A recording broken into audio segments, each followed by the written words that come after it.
Audio levels seem fine, seem okay. Anyone in the chat have a complaint about my volume? I seem audible. Oh, the only thing I'm missing now is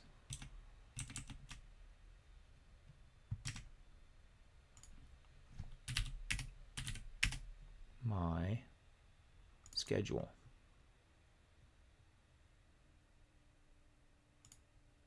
Which probably just showed up on another window. Yep. Okay. Hi, we're live.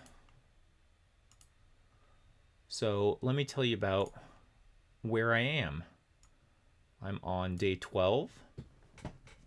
I have just started vacation. It was a pretty good day for doing some development.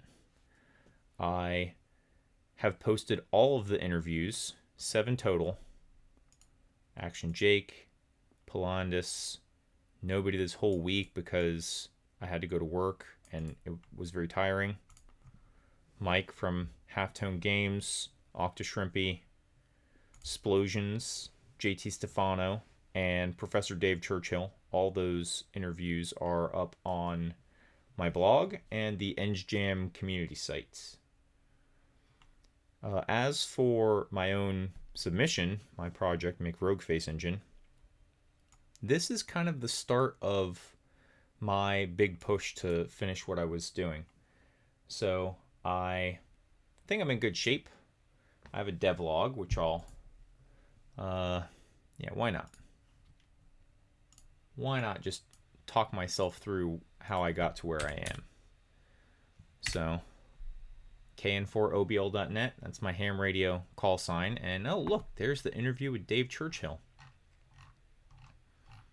You should go read this interview because that's the guy who taught me how to make this game engine. I watched his entire YouTube series. But here's where we are. The midpoint. So it's kind of like 2/3 through the calendar, but it's halfway through the free time I was able to make for jamming. So I called it my midpoint review still. This RGB set of boxes probably doesn't look super interesting, but it represents the main success I've had so far, which is a complete overhaul of the structure of my UI elements. And it still needs a little bit more testing, but just the recursive part of it works, which, you know, makes me pretty happy. I consider that to be the hard part, and it's been knocked out. From here, I will start to, what should I say about it? Well, sprites need to be tested. That would be pictures that can go on the boxes. And click events need to be tested, which would mean when you click a box, some event happens that calls Python code to handle it. And those were already working in the previous engine, just not under the refactor. So a little bit more work to do there. I talk about my main problems with Python. Primarily the problem is that I was not able to use the same SFML data structure that I was using previously. It didn't expose to Python well, to summarize. It cost me a lot of time. Spent a lot of time debugging pointers and such to get that all working out. So I think we can move on from this drawing in case I need to doodle again. Here's the code, and I think where I'm at now will run. So it will currently run. The magic sauce here is that once it starts up, it logs the frame rate in the title bar. But that frame rate is going to be horrible because every single frame after it draws, it drops to a REPL. So I actually have to press Control D to close the REPL, and from there it's able to generate one more frame. So the purpose behind that is, at this point, using the Python API that I'm currently working on, I can add new elements to the scene. So I want to be able to type in Python code and get new rectangles on the screen. And that's exactly where I'm going to pick up, which is continuing my work, continuing my chat with ChatGPT, and convert my main UI classes Right now I have the UI frame. That's a rectangle. It's colored. It can have an outline frame, and it can have children. This is the one that can recurse. So on the UI frame, you can put more rectangles, which would be boxes that can have their own children, or it could be sprites or captions. So captions are text, sprites are images. And what else we got? Yeah, here's a caption. All it is text. Here's a sprite. All it is a single sprite. And the way that works is indexes. So let's say you load a sprite sheet that's 8 by 8 sprites. The sprites on that sheet would be numbered 0 through 63. So the only thing we need to know is the number sprite sheet it's on, which in this probably be 0 if it's the default or the only sprite sheet, and then it's index, that number 0 through 63 that says where it's at on there. The sprites don't have to be square, but they obviously have to be rectangles, and they all have to be the same size. So if you have some 64 by 48, I think that was the sprite size I used for my playing cards in the item demo. Those would be on one sprite sheet, and then 32 by 32 or 16 by 16, whatever your square tile character sprites are. That's on a different sheet. And could argue about that, but I think that's it's decent for the time being.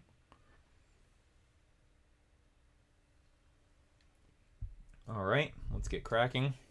The answer is, I need to start switching my Python classes. It's up here a bit. I think I have, there's drawable. Here's a struct that holds a color.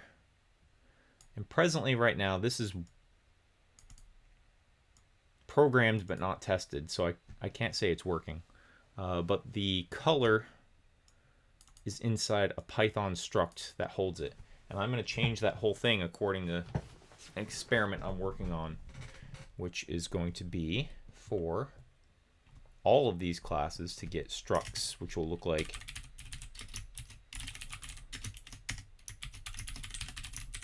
that's a macro, and then shared pointer to thing.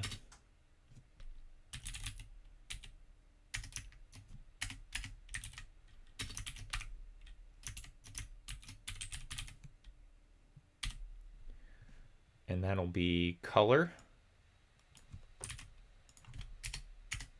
UI frame, UI caption, and UI sprite. Those all have good standardized names, so I'll just fill that in.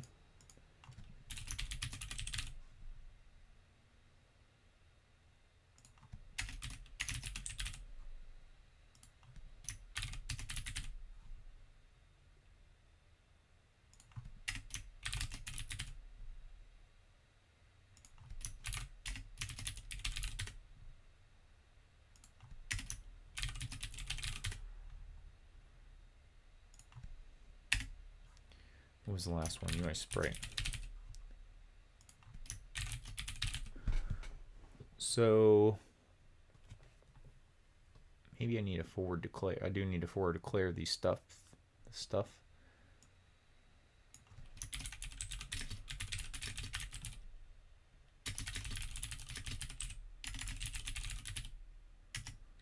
SF color is just some pointed.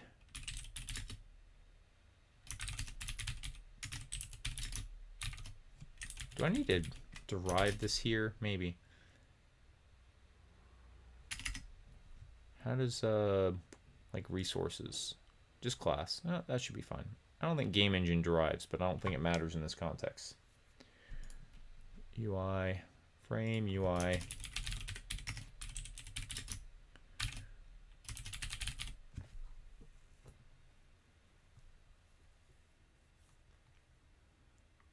just going to make a pointer to data, and all of these will need they'll need Python type declarations, but that can all go inside the Python definition namespace at the bottom. This UI frame class, it has some interesting behavior in its destructor, which is what I'm trying to get away from. The customness is how it works right now.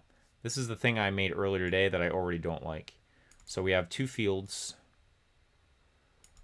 fill color and outline color, and to support them I need these three methods. One will fetch the color, just a read-only getter. Two will assign the color. One would assign it to a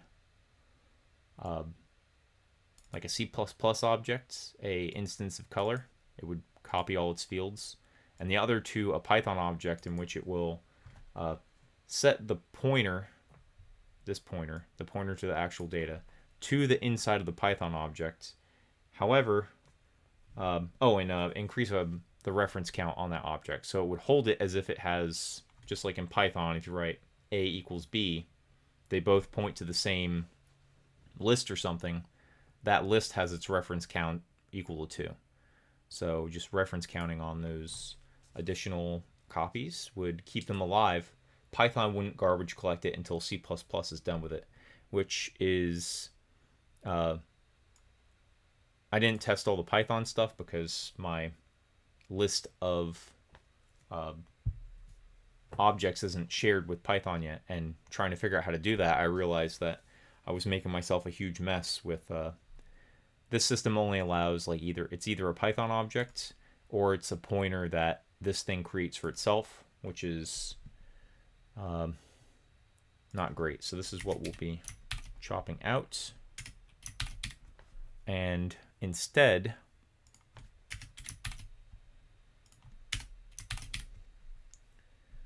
we're going to have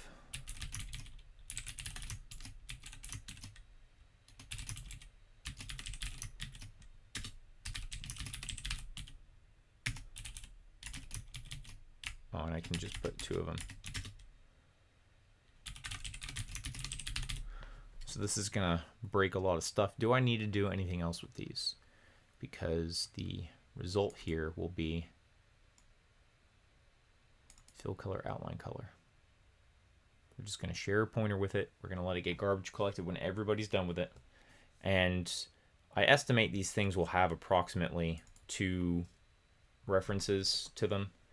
But the idea is that I don't really know what people will type into Python to use these things. So I need that if C++ allocates one of these things, I need to hang on to it indefinitely until Python is done with it. So that's why I'm using shared pointer. I don't expect it will be very circular. I think we're just going to get frames, point to colors. Maybe if I have the same trouble, I think I probably shouldn't have trouble doing anything now. Let's take these Python classes and declare their, by the way, this one's going away. Just comment everything out while I work backwards and make sure I'm not crapping out my project. I guess I could just go backwards and get to do it, but okay. So also, by the way, close this poor guy.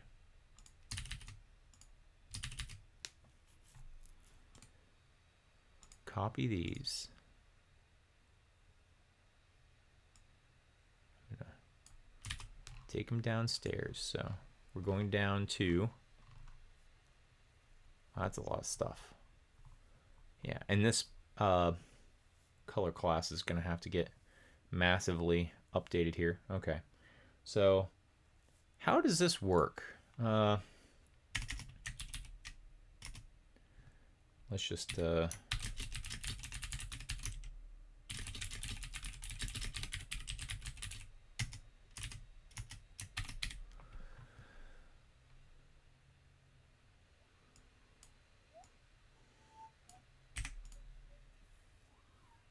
all right, so how did the old color class work? And it worked pretty good. It worked just fine. Here's how it works: is we had that struct that has an actual instance of color inside of it. So RGBA, I was able to just fire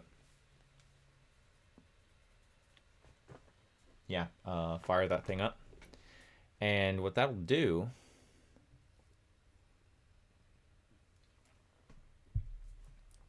is let us look at these as members. So if I say color instance.r in Python, this R attribute name will actually give me this byte-sized piece of memory straight back from C++'s heap into Python's interpreter at the time you call that.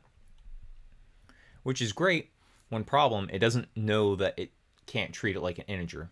So I had to implement this get member and set member class. Super great behavior you can put on a Python object that you're defining in C or C++.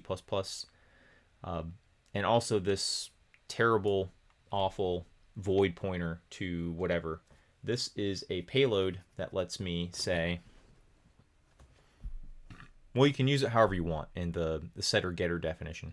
But what I'm using it for is I'm just turning into a number which will represent the memory offset of R, G, B, or A. So I can check that against offset of to find if it's pointing to that spot in memory, and then interpret that value as going towards it.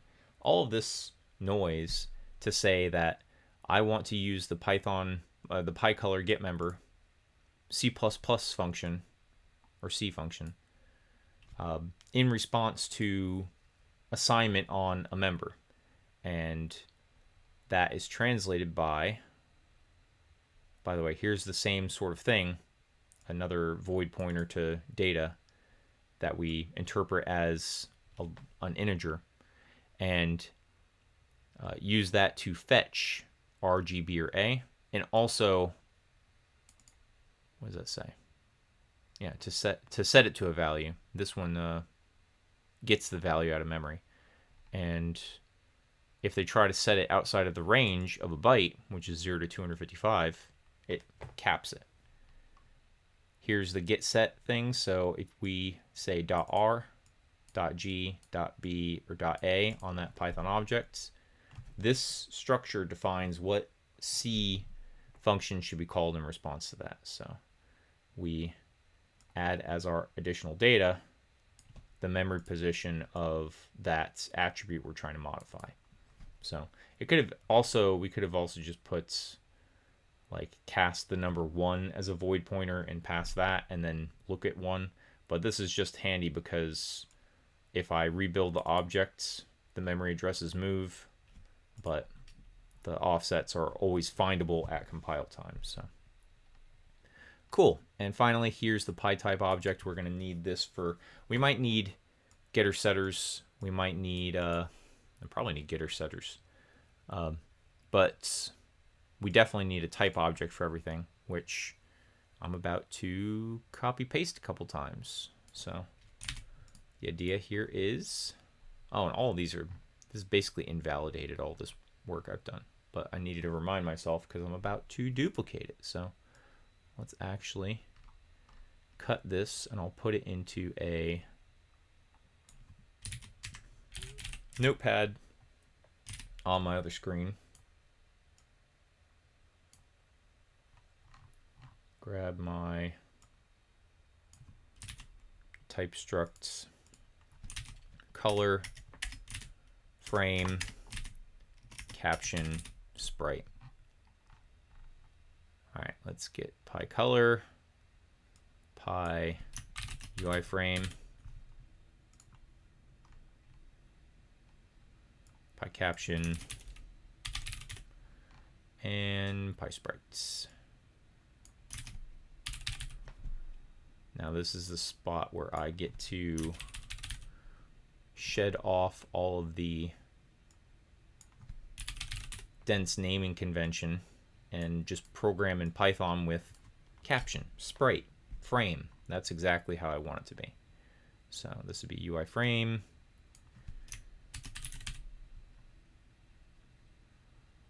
color. Okay. All right, so now I'm going to studiously go through these and just make my type objects correct, and then go back through to like the actual getter setters.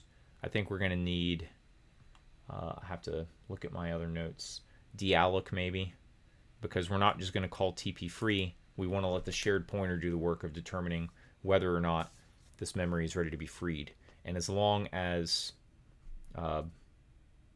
Python's holding a reference to this, there will be a shared pointer on the heap, and once it gets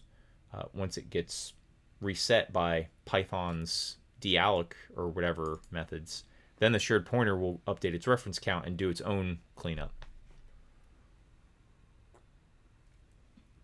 That's a theory, at least. I am just talking out of the side of my mouth until I test it out. So yes, let's not like implement too much. Okay, so we're gonna do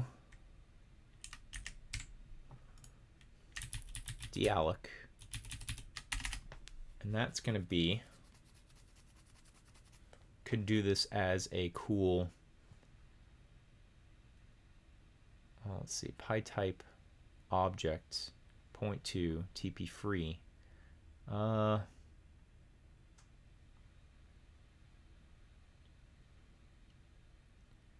What we want to do first is I can use py color object as the pointer here, I think. So that would be, let's see.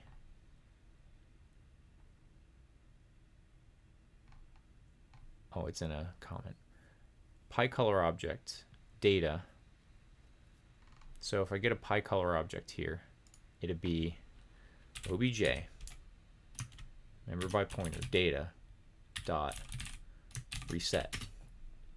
That should free this thing up. What do we need? New. TP new will be, I'm going to try to sneak this same thing in. Whoops. What does new give us? We get a pytype object.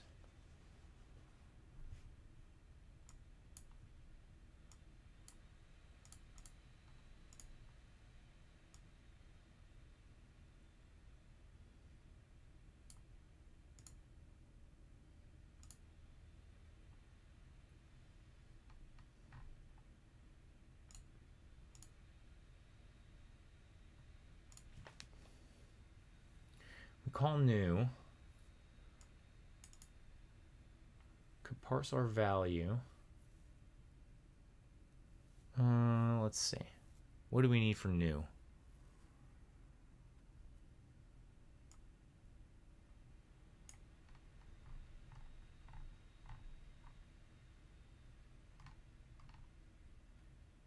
I don't remember what this is supposed to do.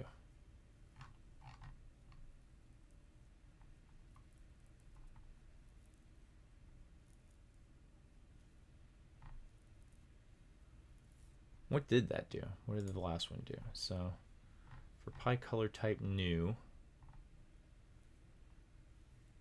oh, it initialized the baby. So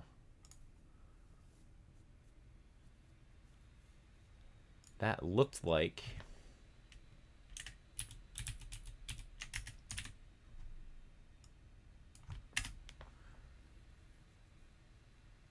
PyColor object.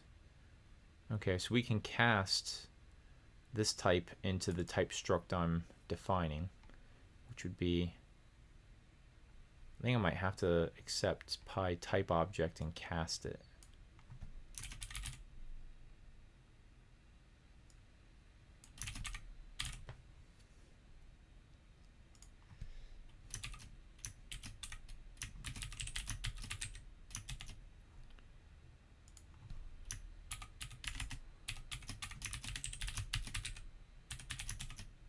Why did I stop there? PyColor object obj. I might also need to do like a reinterpret cast or something. I don't know the C++ pointer rules. So for freeing it, I would want to, or not, the opposite of freeing it, initializing it.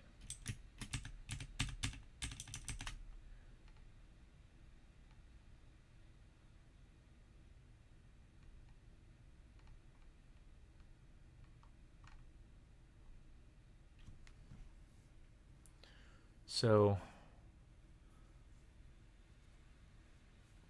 can make shared here.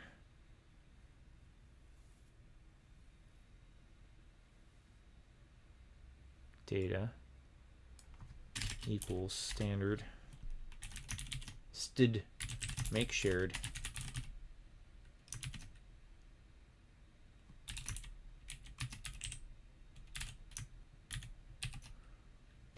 we don't need any stuff there. I think, just kind of guessing what shared pointers do here, but what I would do is make a shared pointer, point it to SF color, construct it with nothing, and get a color of 0 in this new object when I make it. Data equals make shared, and then I think it's just pi incref. Do I have to do that to myself in new? I think that's, let's see.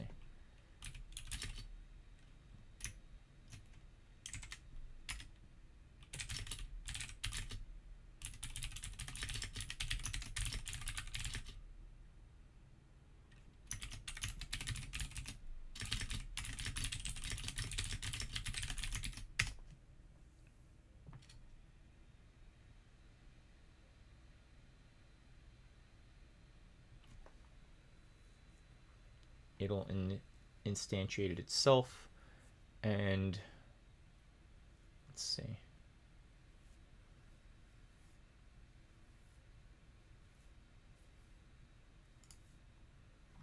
Yeah, so that would be a little bit different of a way to handle it.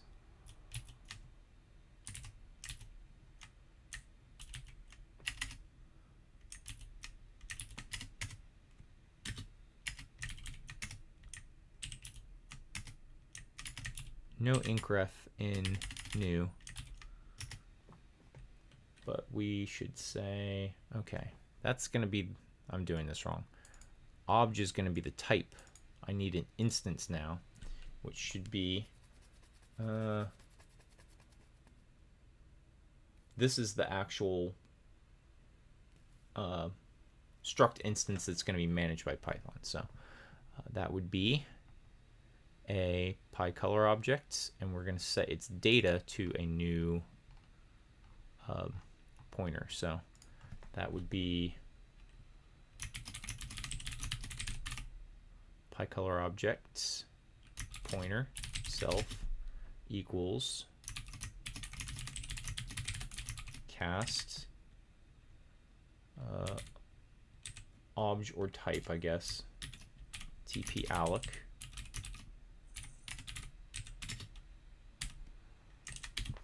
And now that I have self, I can say self data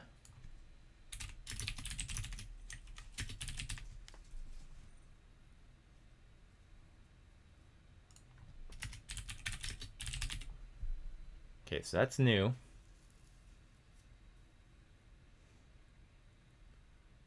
Did I define that lambda right? I define the return value of a lambda.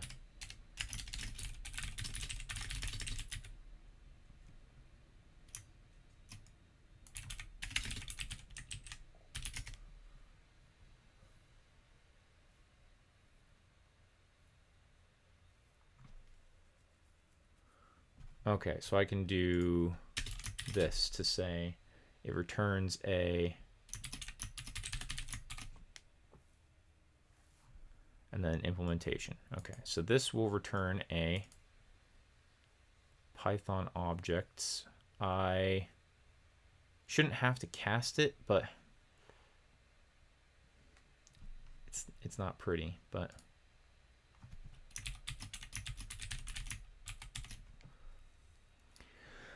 All right, before I go copying and pasting and reusing my own errors, let's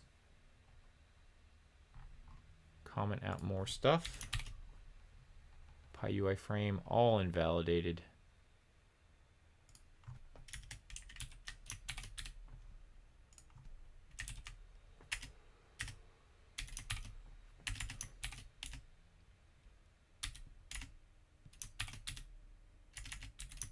I lost my mind. Oh, it doesn't do it unless you finish it.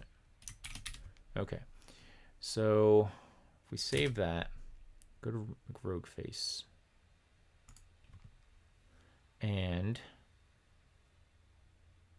look for add type,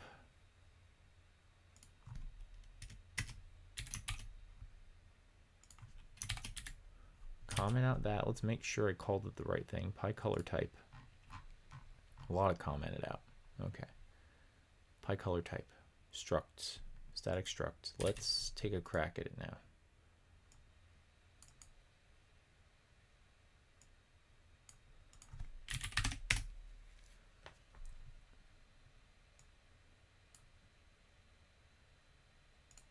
And then we'll just read the compile messages and go from there. Okay. So a couple of these things. Oh, PyColor new has no referent anymore. What else we got? I changed a bunch of the. Oh yeah, this is gonna take some doing now, isn't it?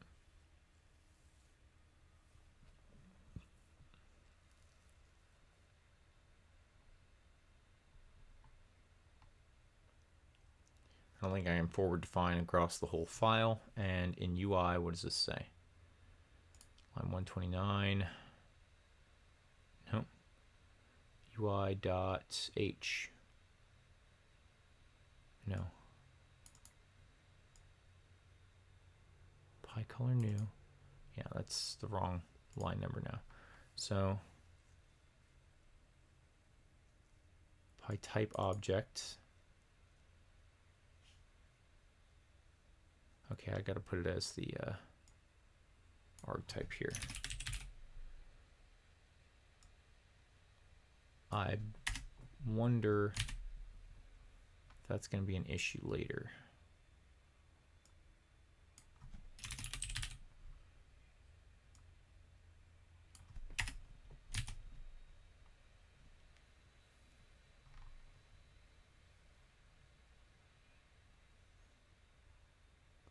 Typedef struct PyUI frame object on line 37.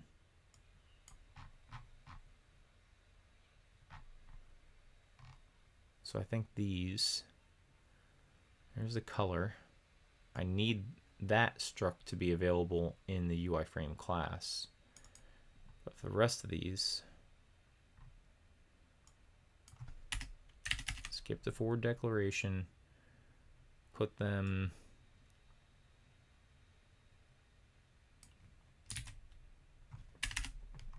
after these classes.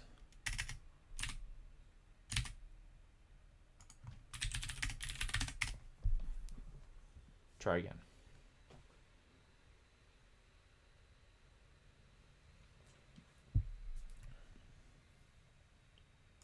All right, that would help if I spelled the other thing right.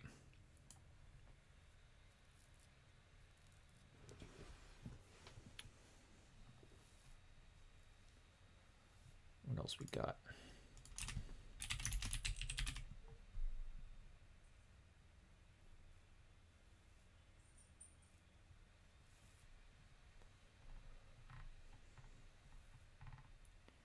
Oh boy, okay.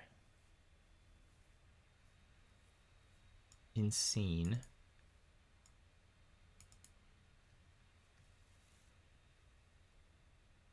Game engine 6, scene 11.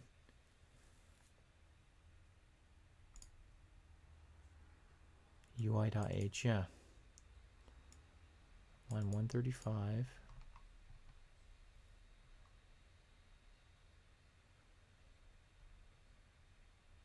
Didn't find that yet.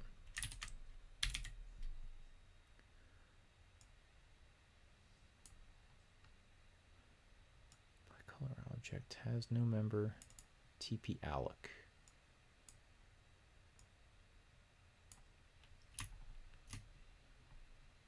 That's a bit of a problem.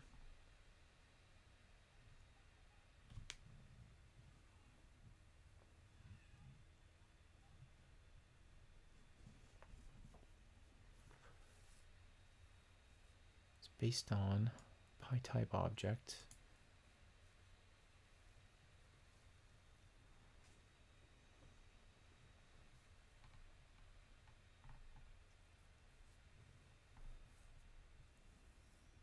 Okay, these structs should have PyObject head in them. Okay, what is going on here? Get set wasn't defined. Sure.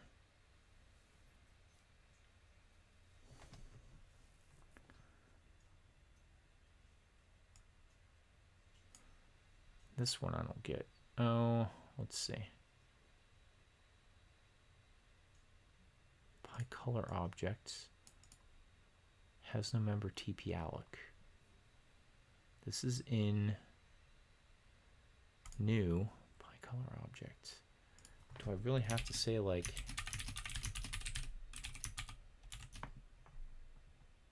cast it to a PyType object to use that? Maybe just the compiler didn't pull in the list of definitions there. Line 5.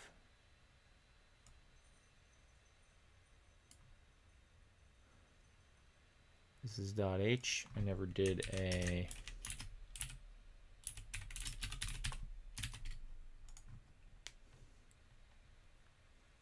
conflicting declaration redefinition.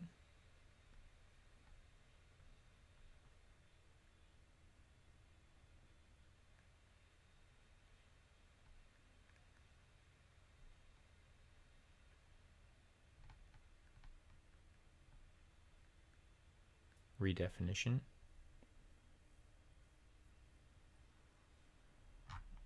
Try the same thing on line 140. Wait, oh, not line 41 now. Okay, so let's try leaving it at that. And that's in resources.h. Line 12.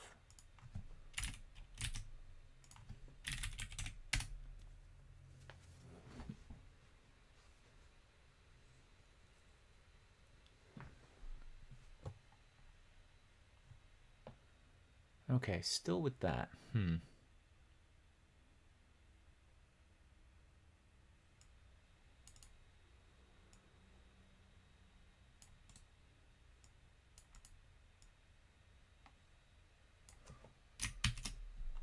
Well, let's feed it to the Supreme Intelligence.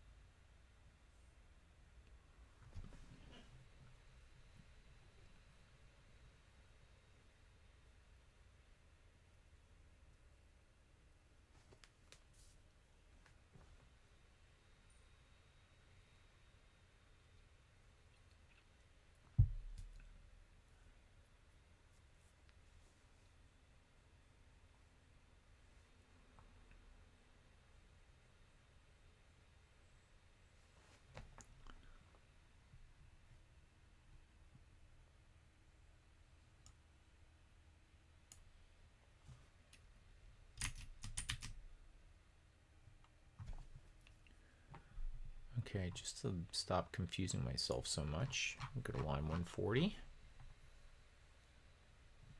We'll call this type.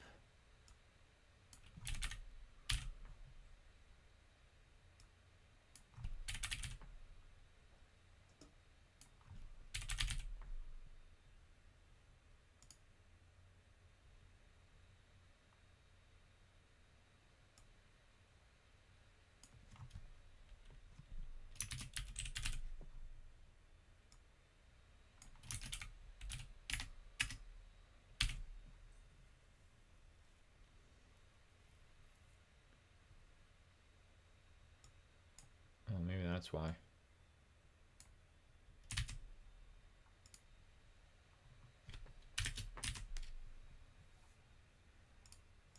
We are going to ignore all the keywords for now.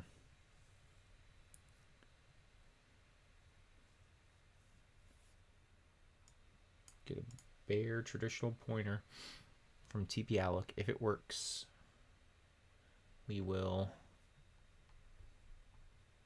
use it. TP-new.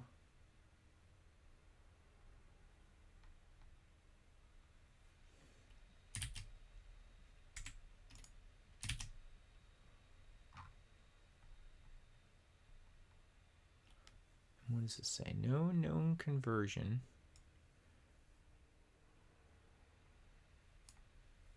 to destructor. TP-alloc.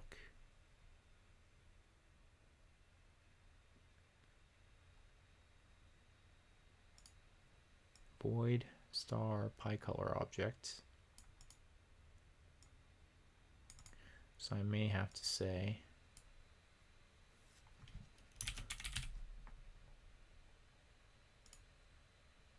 and cast it here. Sure looks a whole awful lot like what I had before, but now with those other errors out of the way, let's take another crack at it. Okay, same error. Oh yeah, that would also, oh, where did I mistype it? Yep.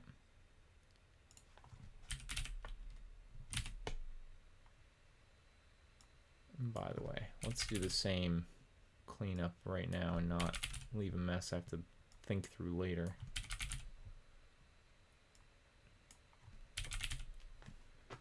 TP free type.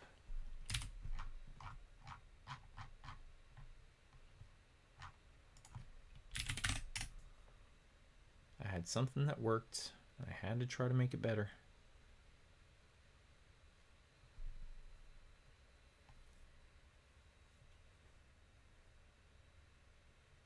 Okay, and I think I also saw here this gets cast. And does TP new have one of them? PyType object. AKA struct typed object. Has no member named data. Yeah, did you miss the part where I'm casting it?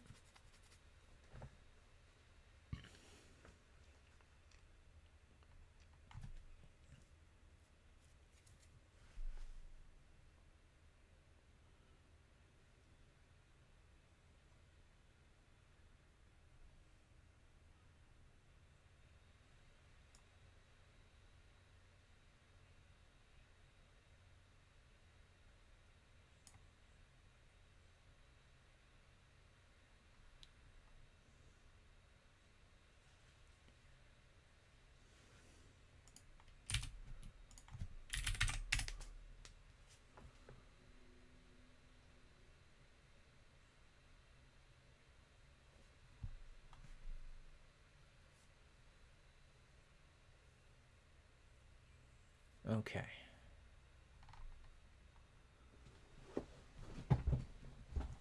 Let me double check that I got let's see. Dialog.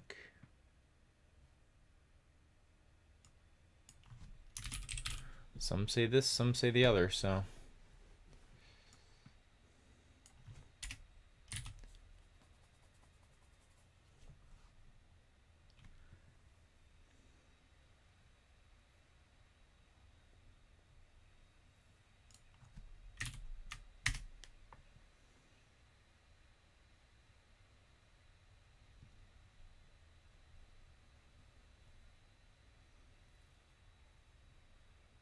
okay, it still says that. Invalid cast.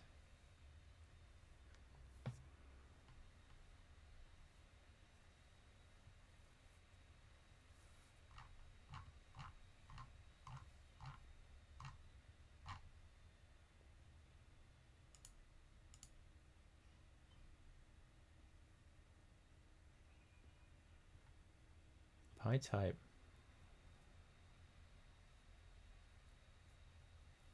Oh, that may not be the type at all. That's an instance.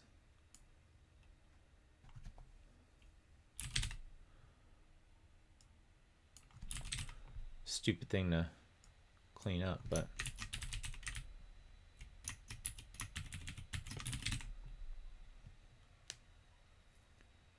oh, maybe that's why. Gotta be cast to a Pi object to free it, and let's see if the, yeah, I think that might have been it.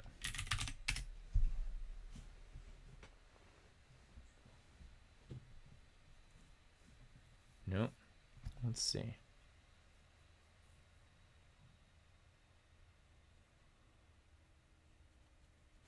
Invalid cast from, yeah, it's this cast. Destructor. Lambda. Pi color object to destructor.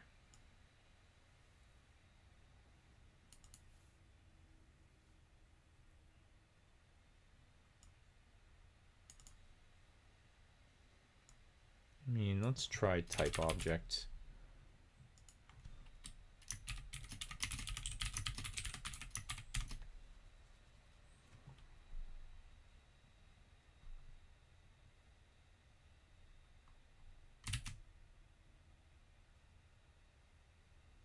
Yikes. For 1 second, my brain just zoomed out. I saw how staggeringly incomprehensible this whole thing is.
Good advice from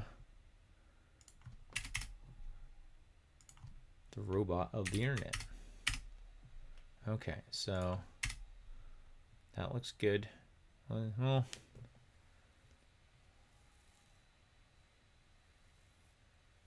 this advice does not address the error message, but Pi color objects.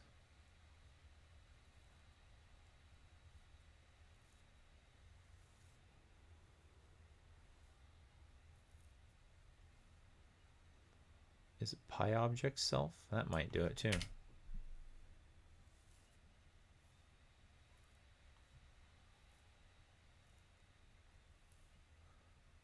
Data reset. Pi type self. TP free self. No cast required if that's what it is. So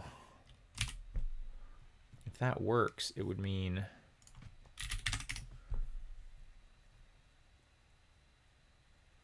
cast it just to use that member. Yeah, and this still says it doesn't like it, so what I'm going to do is say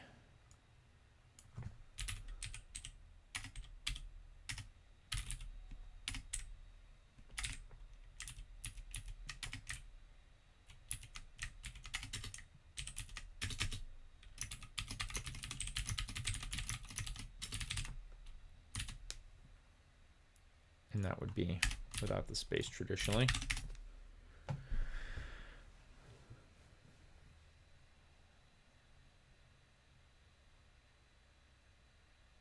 Wow. Is the API going to have an error with that new type? No, it seemed happy with it.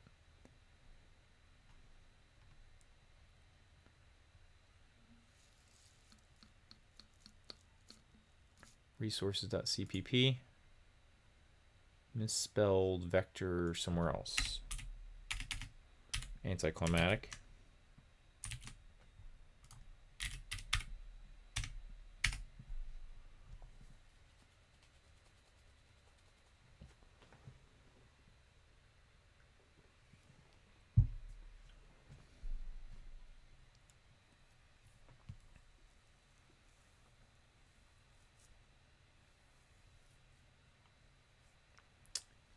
Invalid use of incomplete type class game engine. Okay, so in resources, yeah, it's forward declared. So on 12 of resources. Okay, I know what to do. I have this thing.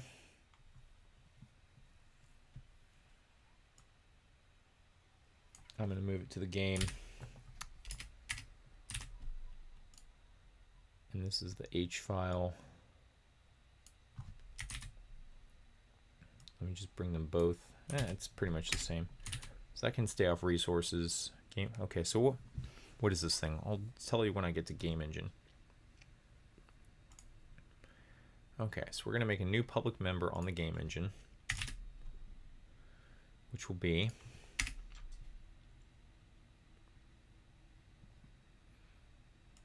it's not going to be that anymore. It's going to be a shared pointer to UI drawable.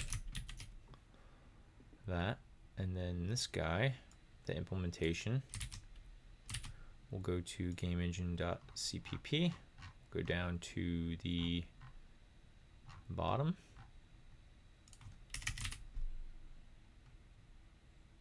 and that would be standard vector.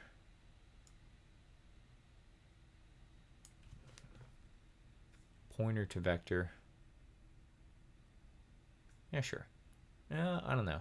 Reference to it? Whatever.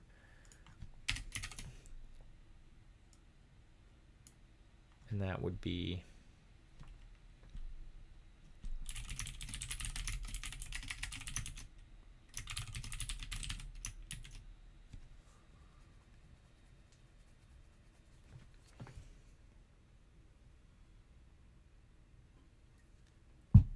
UI drawables abstract. I hope that doesn't come to bite me.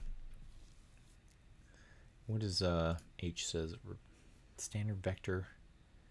I don't know if I should return those. I don't know enough to know the difference, and if not, scenes return scenes.ui elements. Address of scenes UI elements. And scenes should implement vector, and again that's going to change to a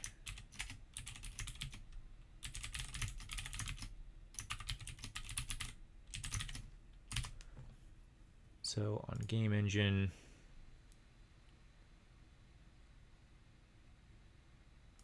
vector of shared pointers, let's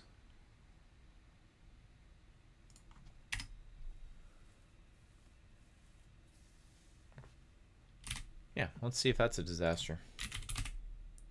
Nothing uses that functionality yet. I'm still working it out, but the idea is that stuff needs to be able to reach into the resources or the global game definition. There's only one game engine, and ask for a scene's UI elements.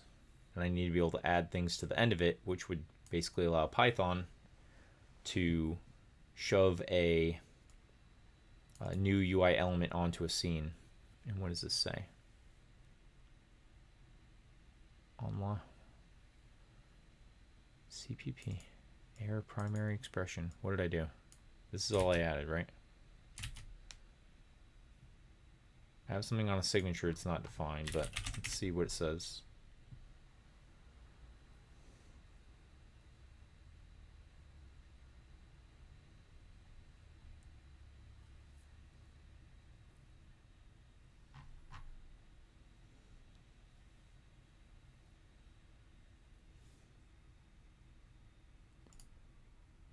How did that get?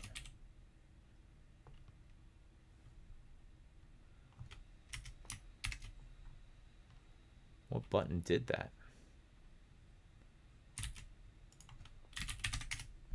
So obviously lose one curly brace and a million of them down the file are now misaligned.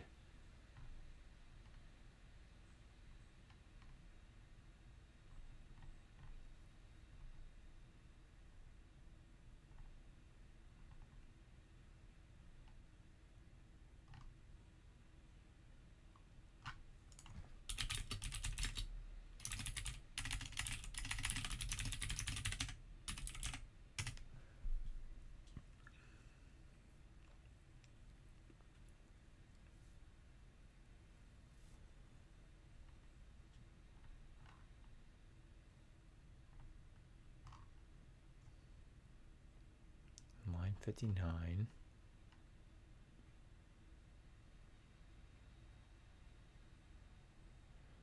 Yes, window not start.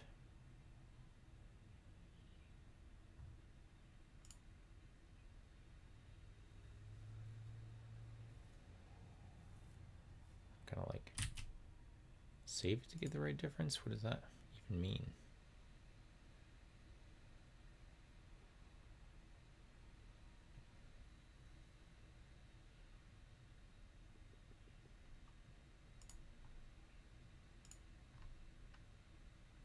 Looks normal now. What the heck?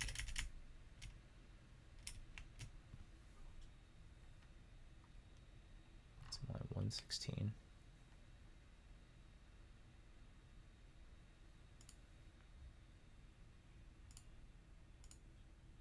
And look there now, so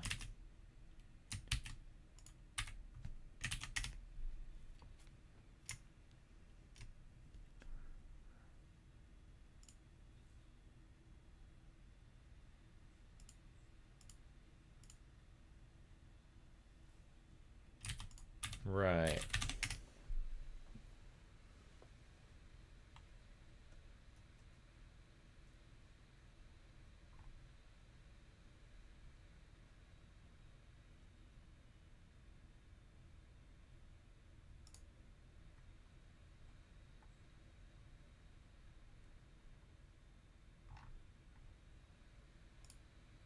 Something just chewed up my file formatting.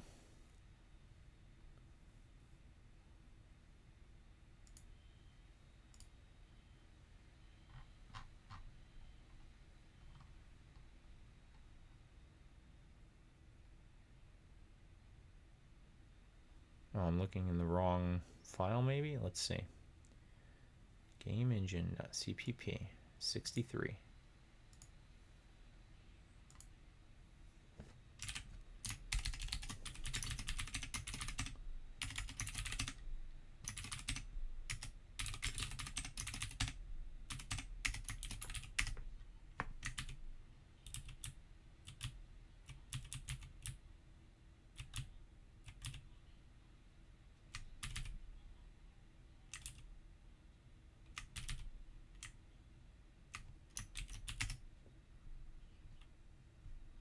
This text editor is not impressing me, this jam.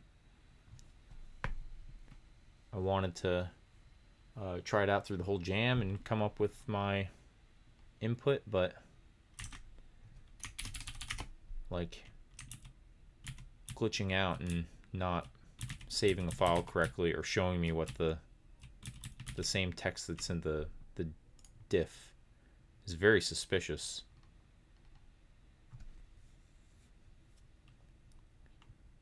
So this should say 122. Function definition is not allowed before here. Here's what I'll do.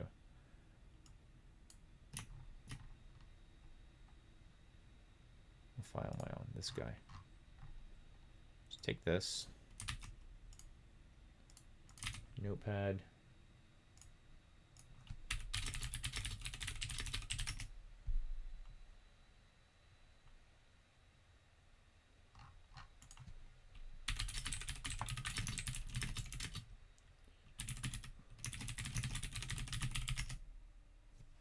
Okay.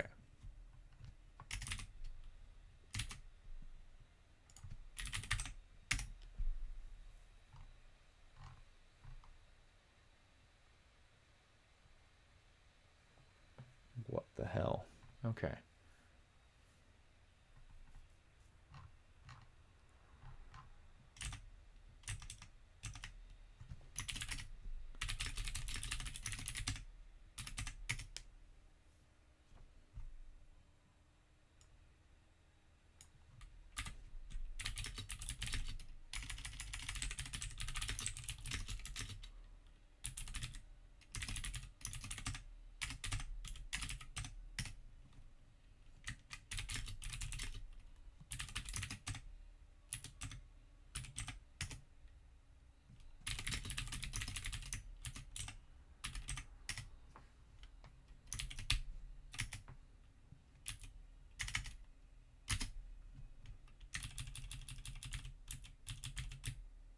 I mean, that looks the same.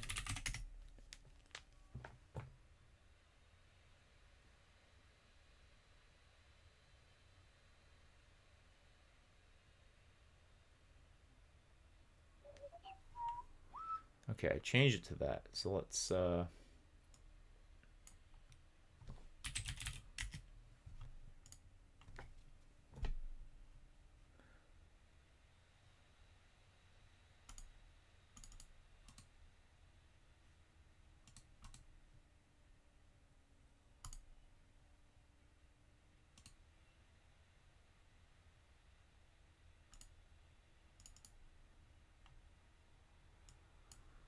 all right, what did that say? Maybe this thing won't corrupt my file.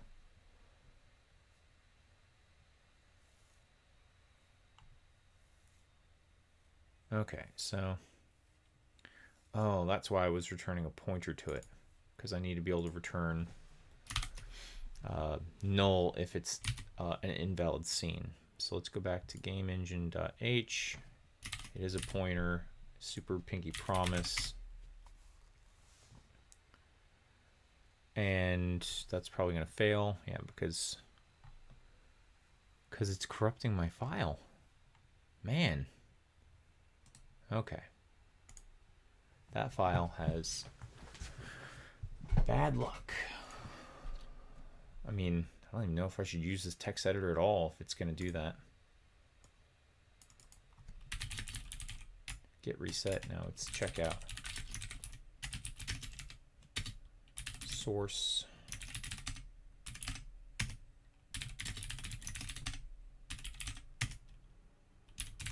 Already open. Load it. Put this guy in. Repeat my edits.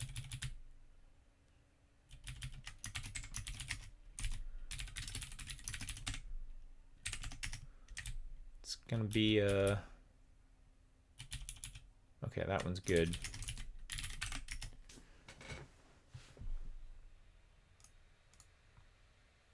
I'm not like good at Vim, but okay, so that's pretty normal. Let's see. I need to look at the header. Where's my set of scenes? Class game engine. Oh, that's what I was missing. Is this thing should be in the game engine scope. So I have scenes, the member variable of the game engine. So now this says need to return a address of.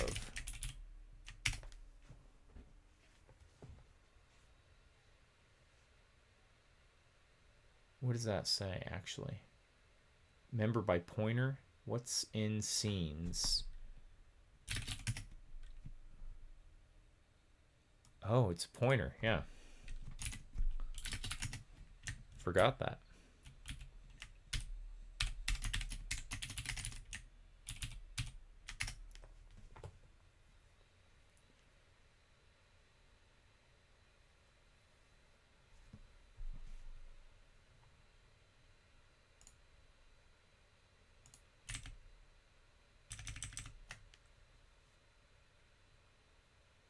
It's going. Never mind. Now that it's got to the UI frame implementation, all of the stuff that I wrote to handle colors is nonsense again. So let's check out source ui.cpp, and this is going to need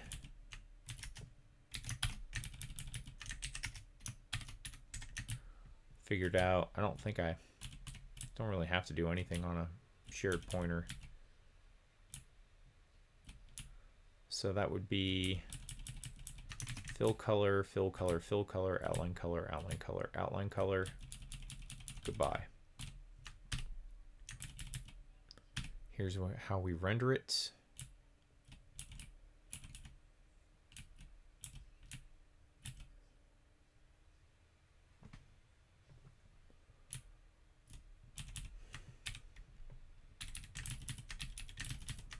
I'm going to go back to the old way of doing it.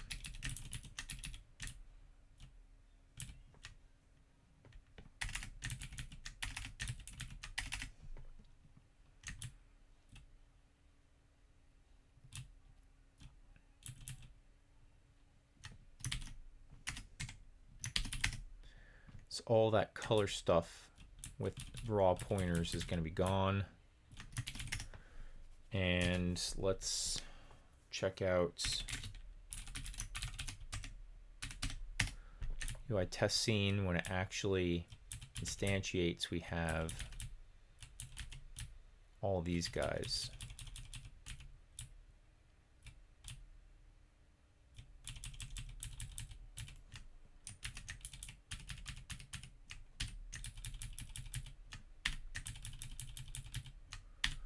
Now fill color call is now nonsense.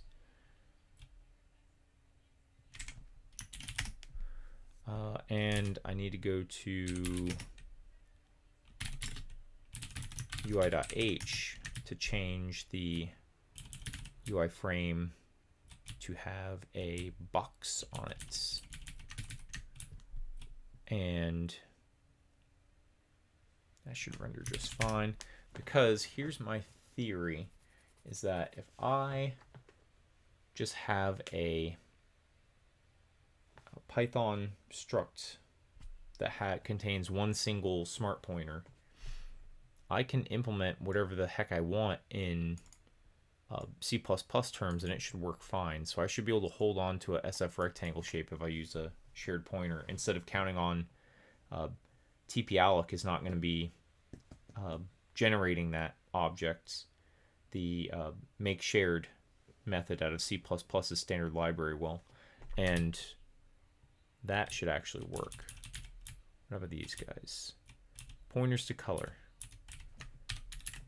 They're actually going to be on the box, the rectangle class.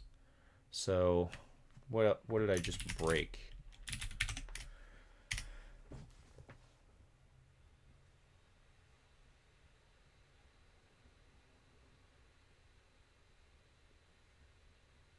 It's good to take a breather.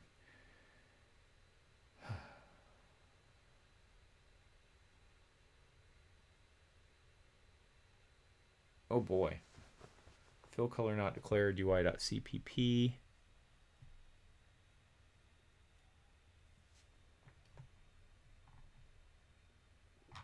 Which one was that? UI.cpp.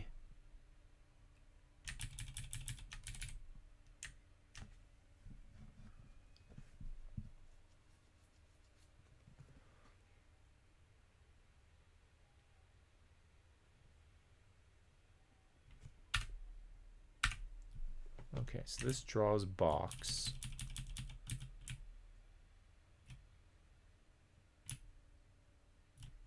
Don't do it twice.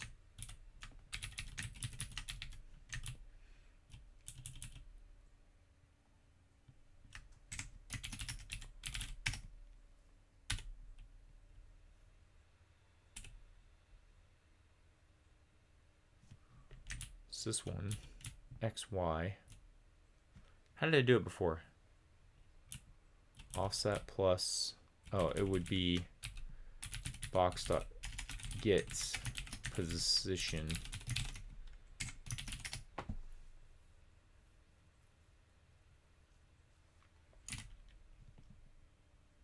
And yeah, none of this, doesn't that look like a bad idea? I just look at it and I think, wow, that really does look like a bad idea.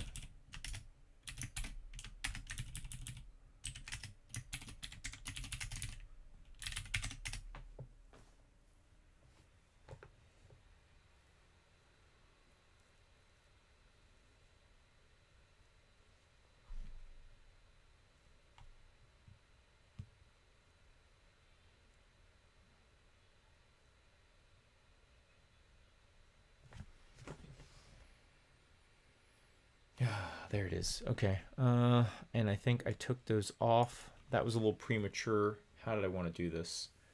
Instead of adding them as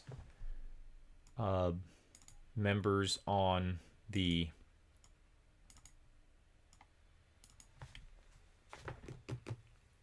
those are individual members being added to a vector.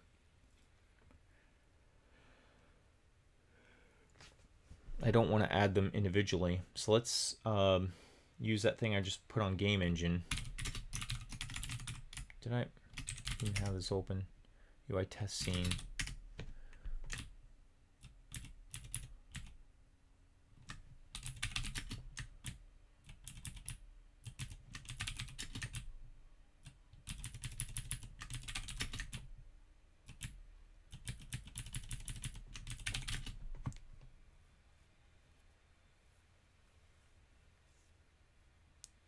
And I think what I ought to do here is say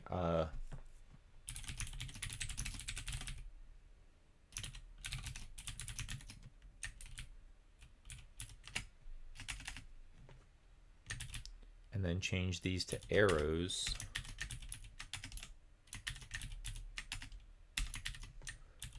So what that'll do is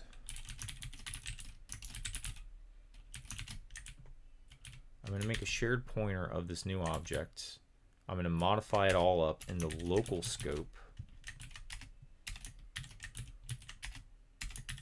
And because this guy is a parent, what I want to do is say resources game scene UI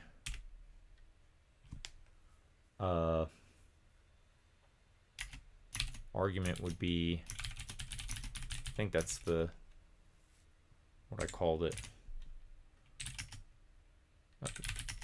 FG game engine.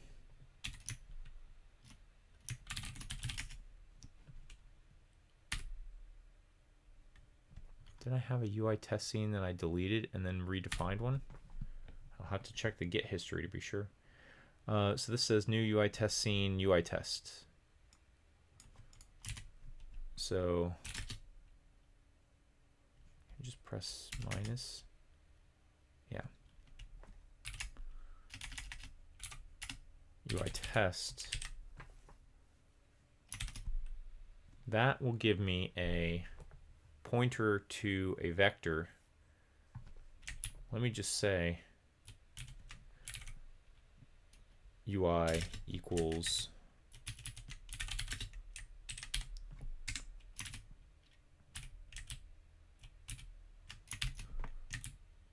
and what we'll do is if UI push back E1. So what I think that should do when I add this shared pointer to the vector, this will increase its reference count, and then when this variable goes out of scope, it'll decrease the reference count, but the shared pointer will still live on by being on the UI vector. And this is E1, element 1, or whatever you want to call that. And that gets added on to the scenes UI. the children are connected to the parent box, and this guy, I need to add arrows here. Member by pointer.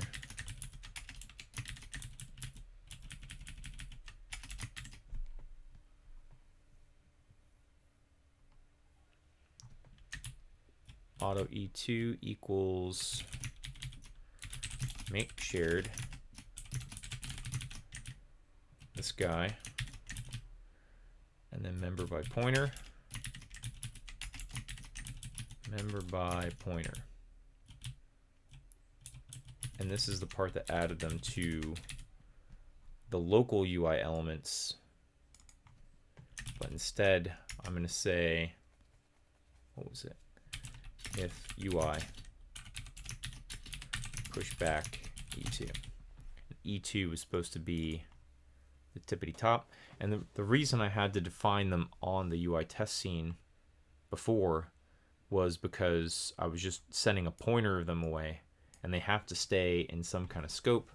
If they get cleared off the stack after the constructor terminates, the pointer will become invalid. So shared pointer is basically doing that dance automatically for the background. There's overhead to using a shared pointer, but there's overhead to allocating stuff and checking that it exists whenever you use it. So that's the same overhead that I was going to cause to myself by solving the program. Solving the problem. Okay. So render, we have to do the same thing, which would be instead of for everything in the elements, it would be if UI for auto E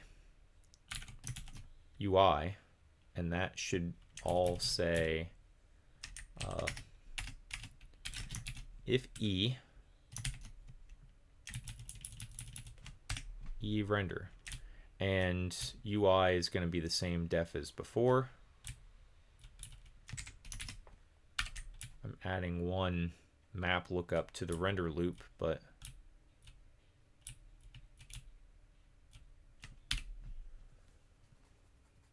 all right, let's see what's wrong with it. Because if that's right, I should be able to that same list of UI entities, I should be able to connect to the Python API and then instantiate my new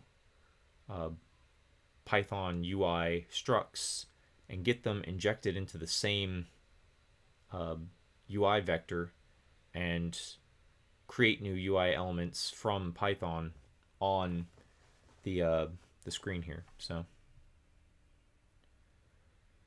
constructor, UI engine, resources. I need to include resources.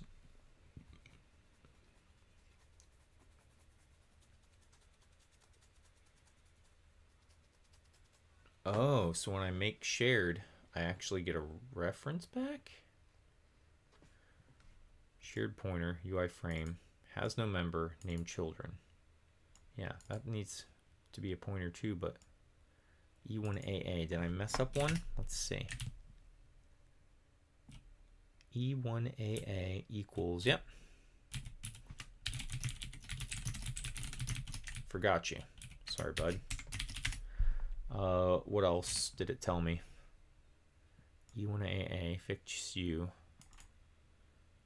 Shared pointer has no member, named children.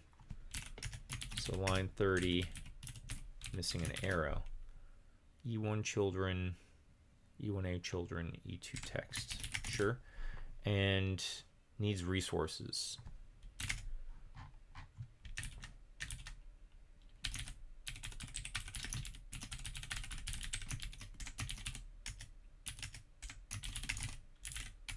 Build that. It's break time.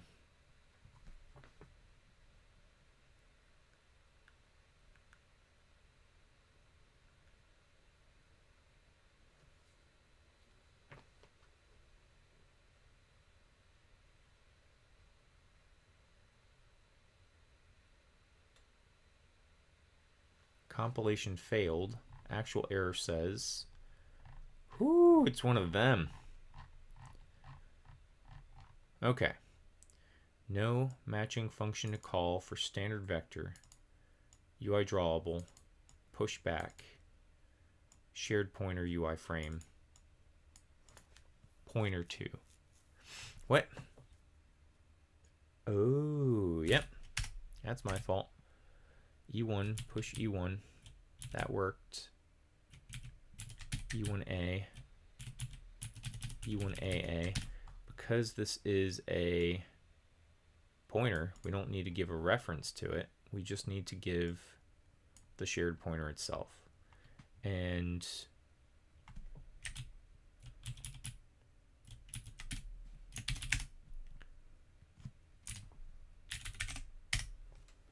okay. Last compile. I'm really going on break. Let's start drawing the break message.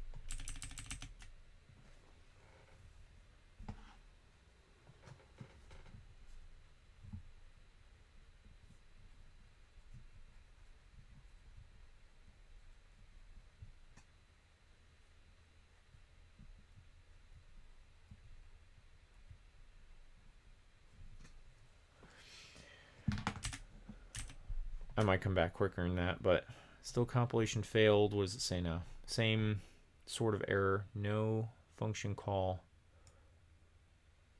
Vector, shared pointer. No matching function call for...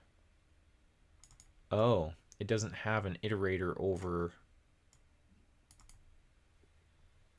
Yeah, because that would be if UI...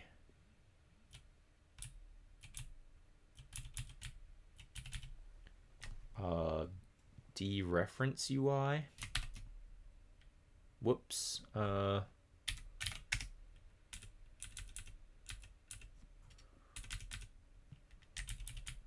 Didn't hit insert mode. Okay, will it work? We'll see. Okay, bye.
Technically, I should like stretch my legs more.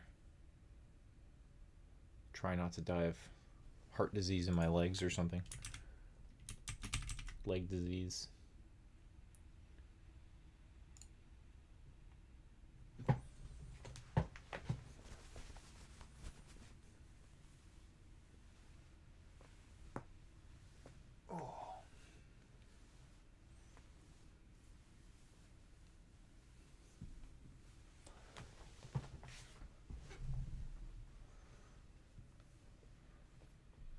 And if Sky is still here, he's probably going to tell me to play Undertale instead.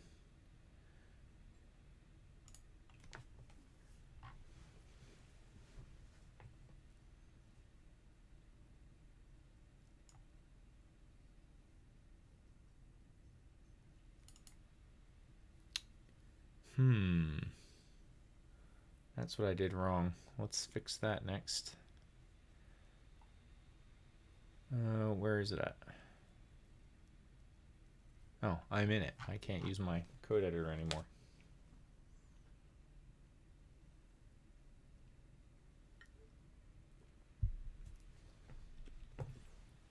Okie doke. Oh, let's check the YouTubes. Nope, not a single person in there. So let's proceed with fixing this guy.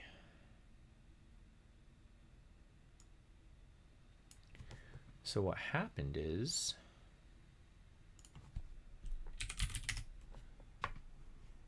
my UI class,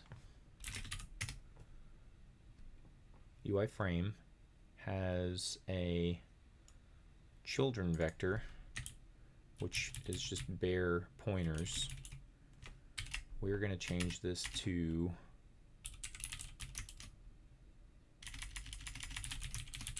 shared pointer.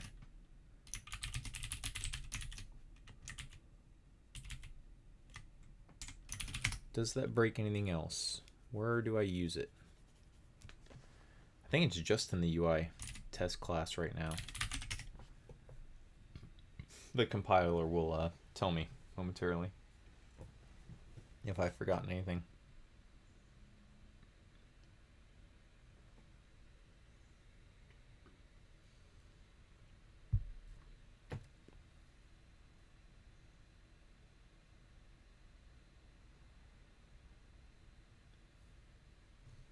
It worked. Nothing drew. Okay, so why did nothing draw? I think what happened is it's theorizing here. Game engine starts up. It creates the scene. It doesn't create the UI elements vector. So when we call game engine CPP, this very last method, when we call pointer to vector of shared pointers, it returns null because the scene UI thing does not create it. So let's go to the game engine, same file, the constructor, where I create scenes menu test. Let's create, scenes menu test.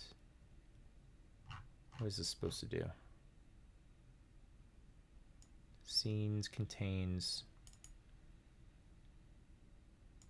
scene UI elements. What is UI elements on the scene? Am I going about this backwards? So check the scene. Scene.h defines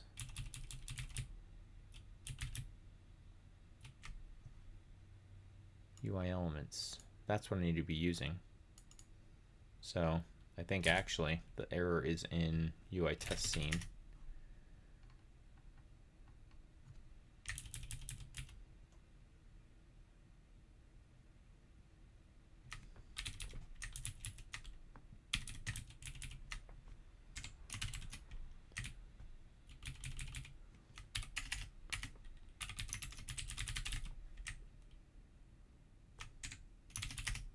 That looks identical to what it was, but let's take a crack at it. Why wouldn't that work? And I need to fix the actual constructor in the same class then. Because the game engine method is really for the API to use, not for the scene itself to use. Builds. Do I get colored boxes? I do not.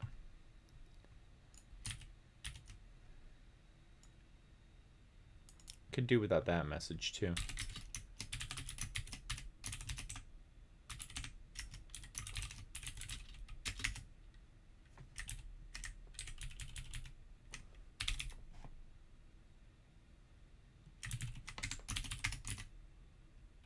And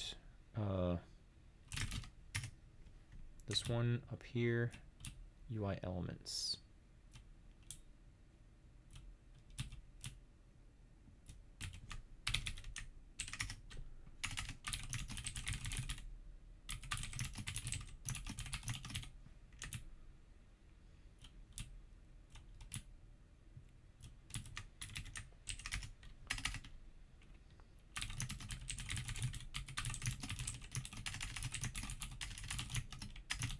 So let's put those there, and for my own curiosity, let's say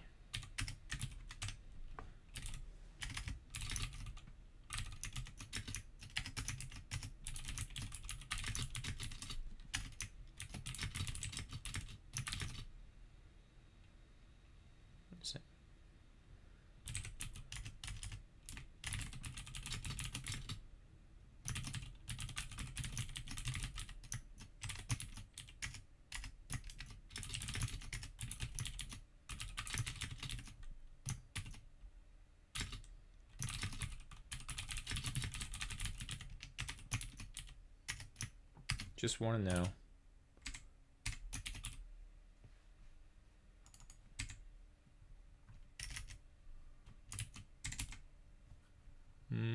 What happened to my terminal?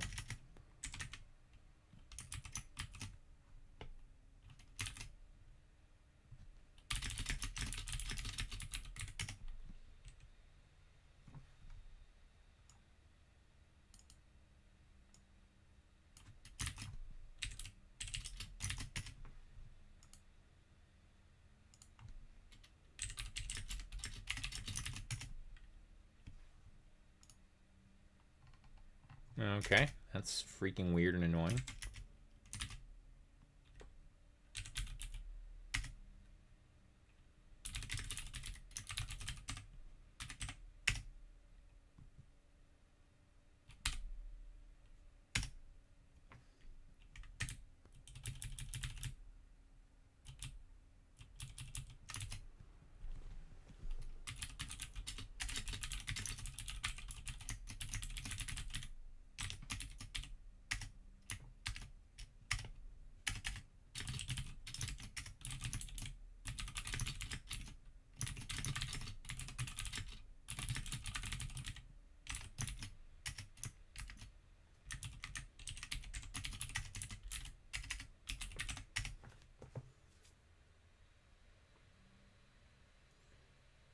I know, I'm asking quite a bit of poor PC.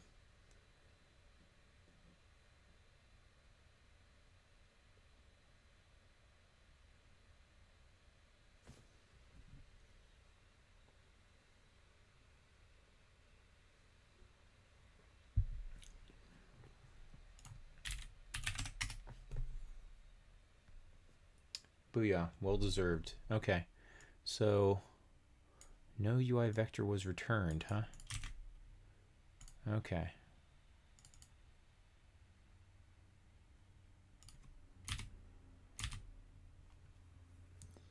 So it works locally. Game engine's not getting it back correctly. This is something I would have to correct to make the API work, which is naturally the next step. So let's take a crack at game engine CPP. If scenes does not contain scene, so scene in this case is a string label,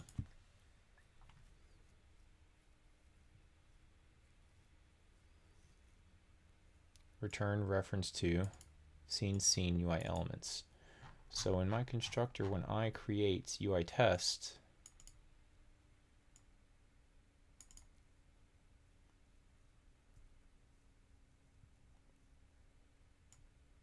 uh-oh.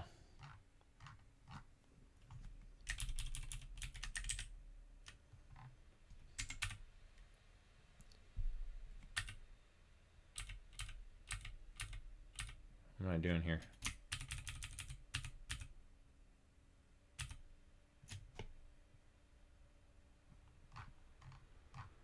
Hope that didn't break anything. If scenes contains, what I need to do is A, change the name of this.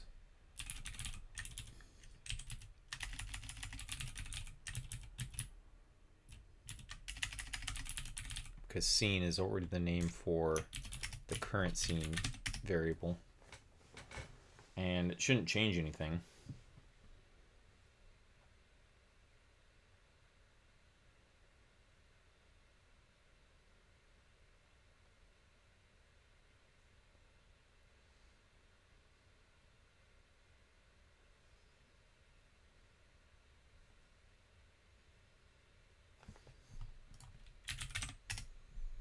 No UI vector returned.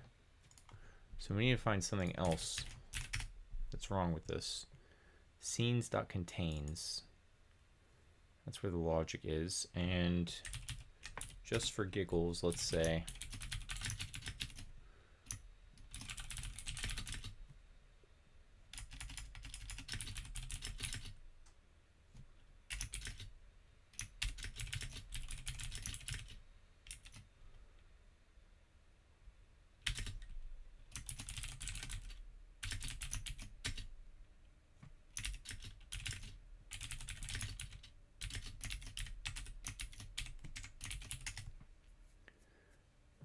that'll at least put it on the screen what it's looking for.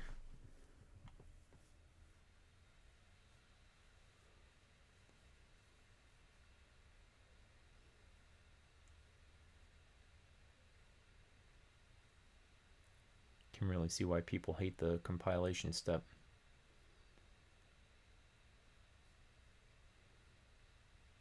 Especially as a Python guy, I'm like way too reliant on trying my code out and seeing what it does.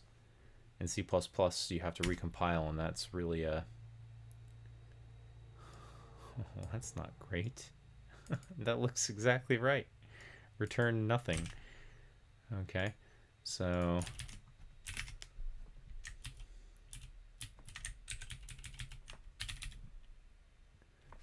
let's see what to do about that. Okay, so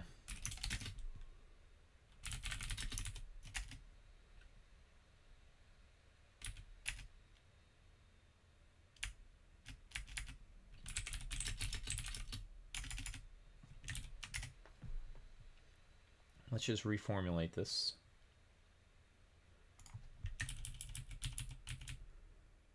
If scenes dot find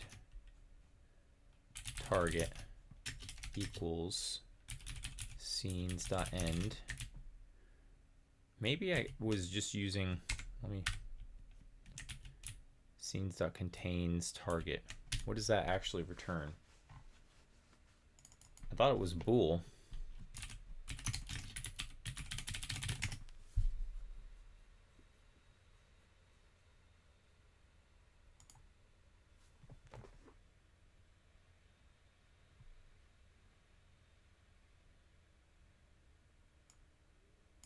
True if there is such an element, otherwise false. So maybe it's just not comparable in the way I'm expecting.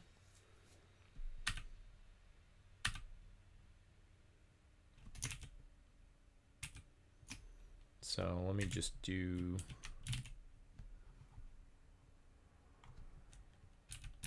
find equals scenes dot end iterator. That would mean got to the end of the map, nothing in there, otherwise return the scenes UI elements. So Let's try that.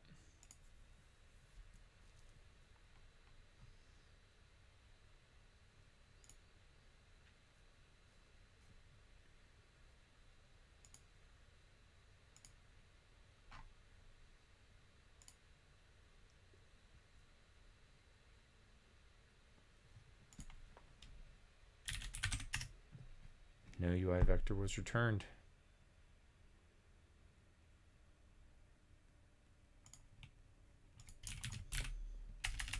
Back to the game engine. Scenes UI test equals. Looks good to me, dang.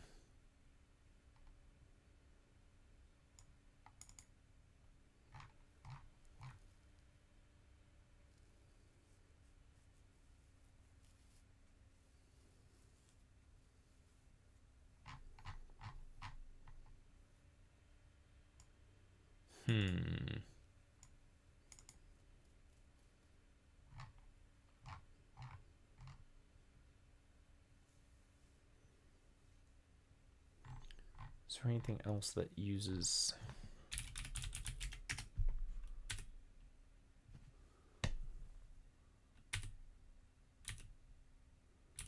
Yeah, I don't use any searching or anything, so...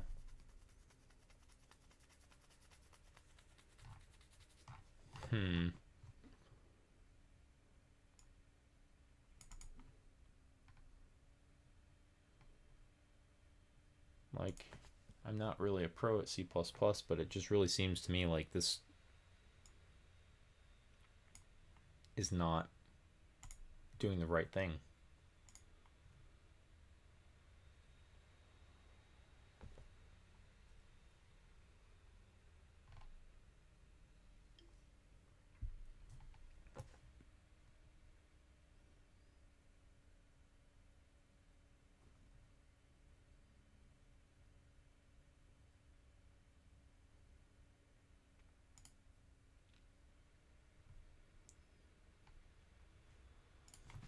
All right, let's try a different way to solve the same problem.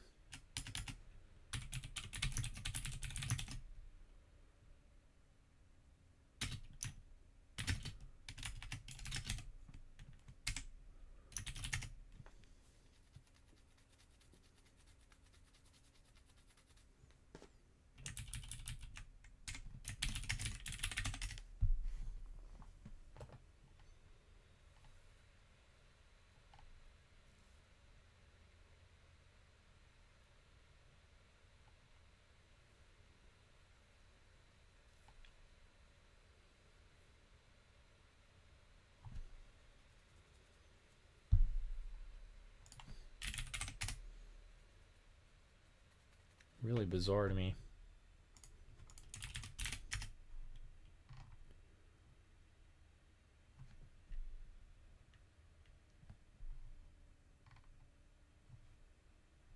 It's exactly the thing I need to use next, so why does this not work? Let's see.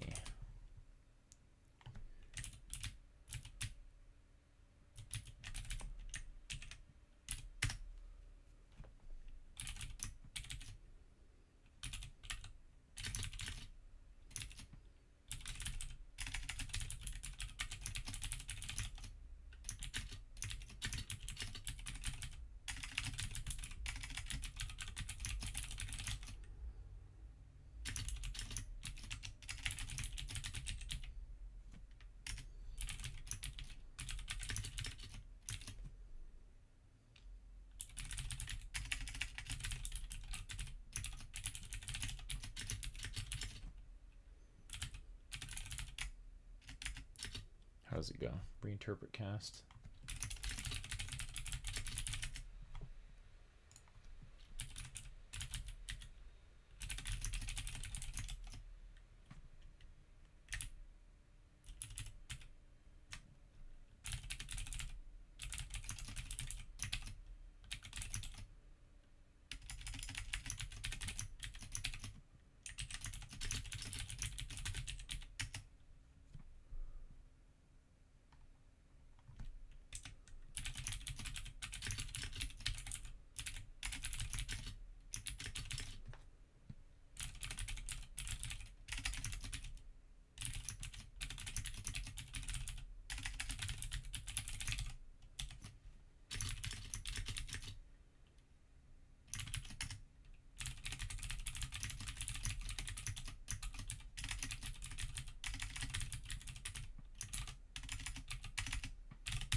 What else we got?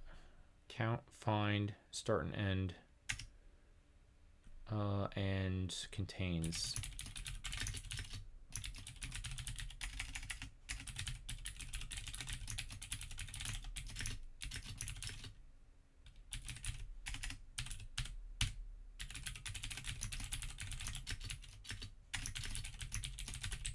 Finally,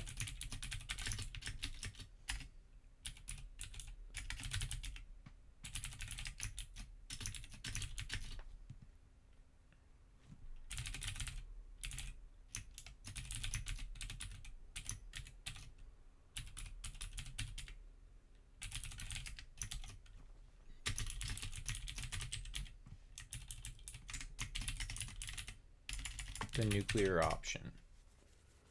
Because really it should segfault on that last one if it's reinterpret cast. Oh, I need to put a bunch of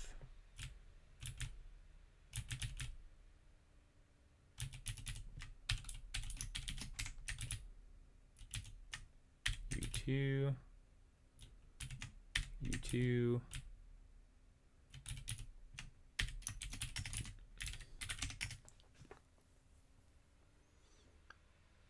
if it's really not in the map, then it should segfault.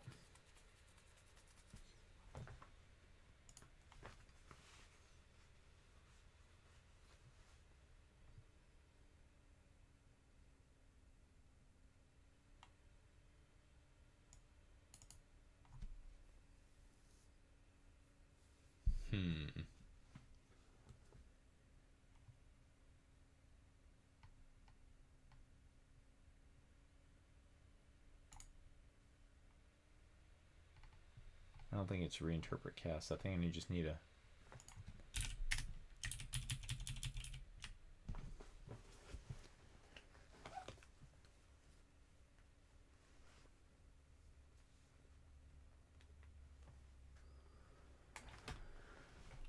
okay. Let's see.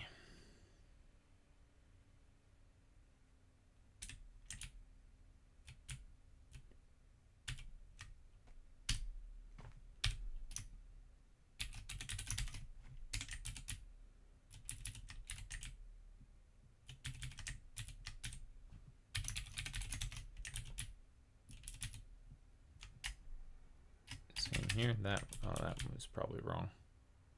Had the wrong kind of brackets on it.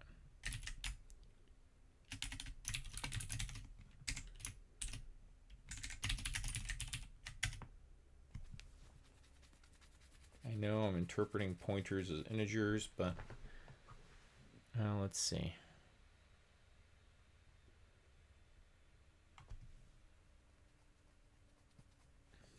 Oh, I think it's begin.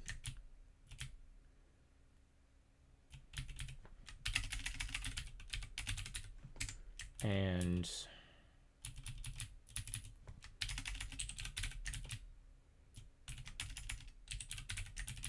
I really don't care. It's another thing that C++ is not good for. It really cares when I would just like to see the data, even if it's a jumbled up format. There's not really a way to say, just please show me the data. Please just spit out whatever numbers are in memory there.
scenes.find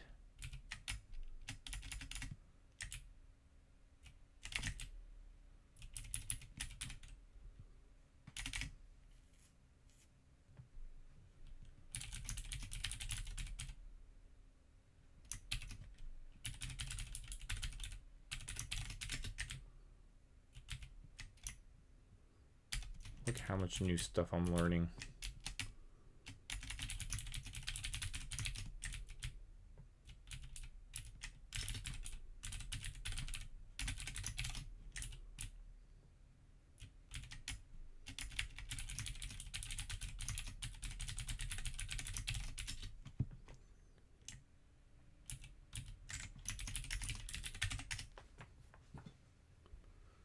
Will you please build now? Will you please?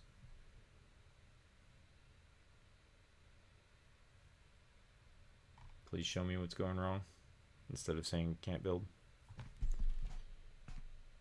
Oh, it looks better.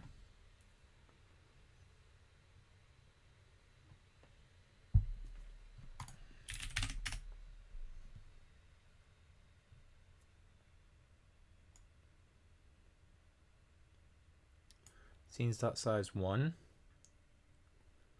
Scenes.count target 0. Scenes.find target 1. Iterators 1. So in this case, the bug seems to be that there's only one item in the map, and this is the last one. So it's the iterator is equal to the end because it's the last item in the list. So do I have a, let me get out of this. It says got a UI vector back, so that's good, but what is it? Scenes target index 0, find 1, iterators 0 and 1 because size is 1. So this first 0 is begin, and this 1 is end minus the begin position. So find gave 1. What did it give back?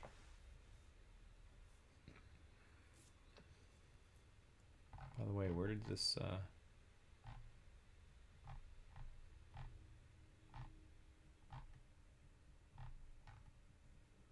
no UI vector was returned. Yet here it says got a UI vector. Got back a UI vector. So it succeeded, but what did I do differently? If scenes.count target is 0 and this says count instead of counts. So scenes.size 1, count 0. Scenes.count target is equal to 0, return null. Scenes.count target is equal to 0. So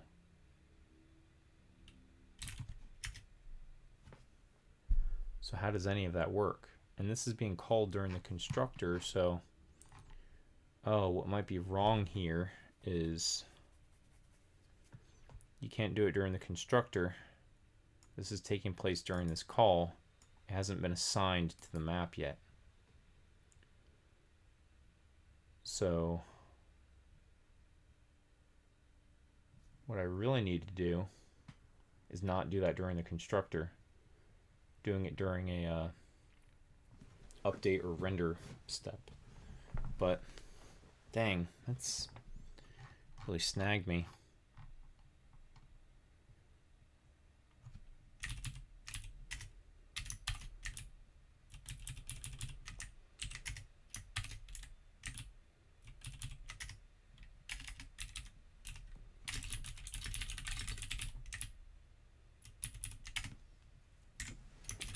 So UI can't do it, but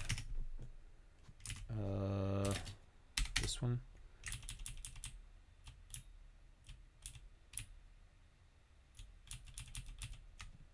I'm gonna leave this alone for a minute. Let's go to the API, and we're gonna do this.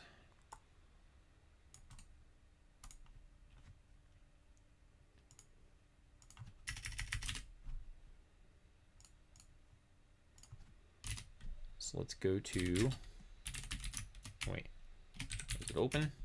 Yes, it is.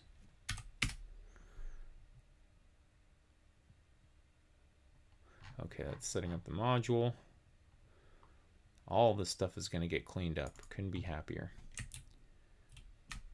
Menus. That's really what needs to get cleaned up. So let's have a look at all the methods in the API. All of these are very primitive.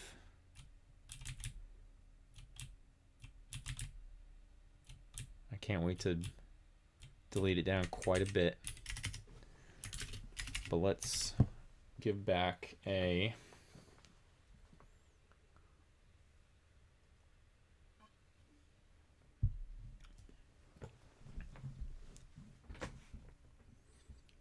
let's see, how do we want to pass this to Python? Let's build a list and fill it up with UI frame objects. And I think those UI frame objects can get, yeah, the trick is now that I can take a UI frame object, I can take a diagram time. Okay, so let's say we have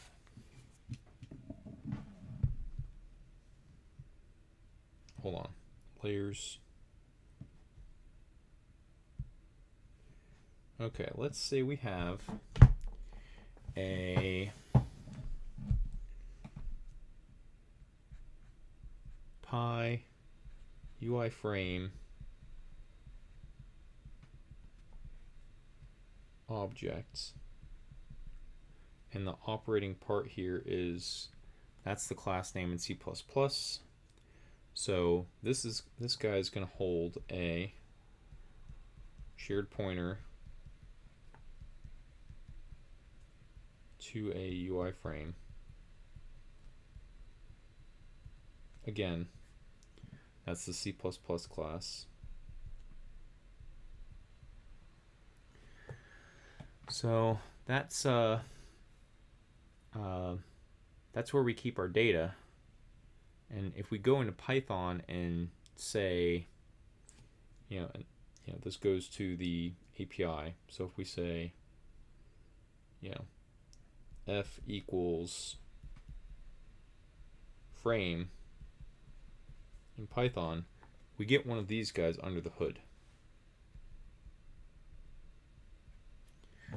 But in C++ terms, if I take this pointer and just kind of bloop,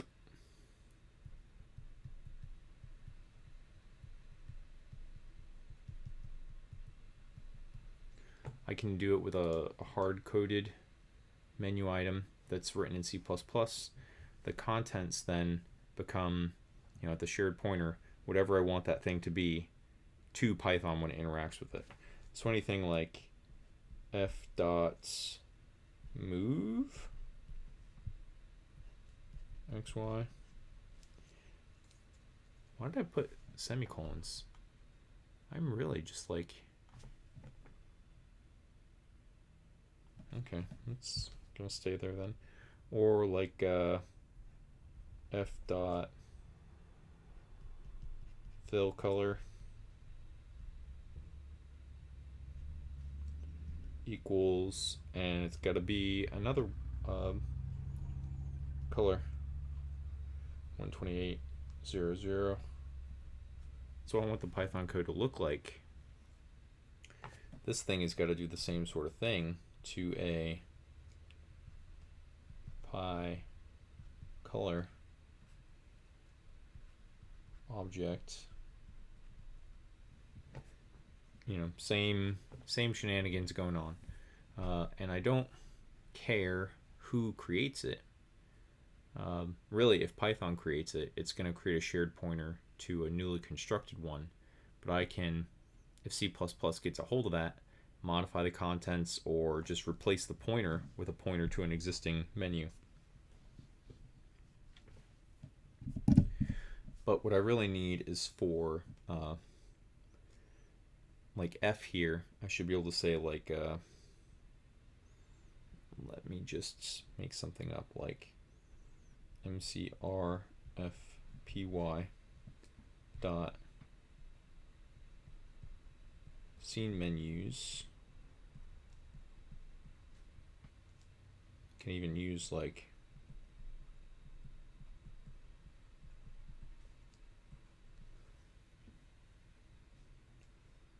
dot append F, and then that guy should get added to the same UI list.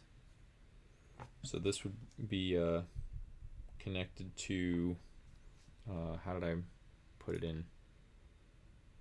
Be resources,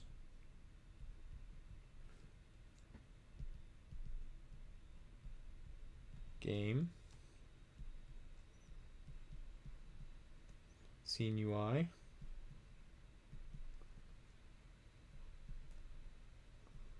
UI tests. So all I got to do is connect this new Python method that I have to write with this scene UI Python call, or a C++ method on the game engine.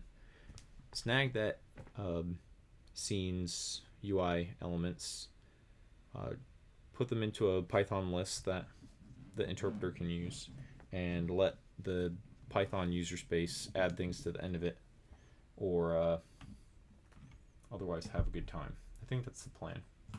And that's really taken forever. This is the end of my stream window.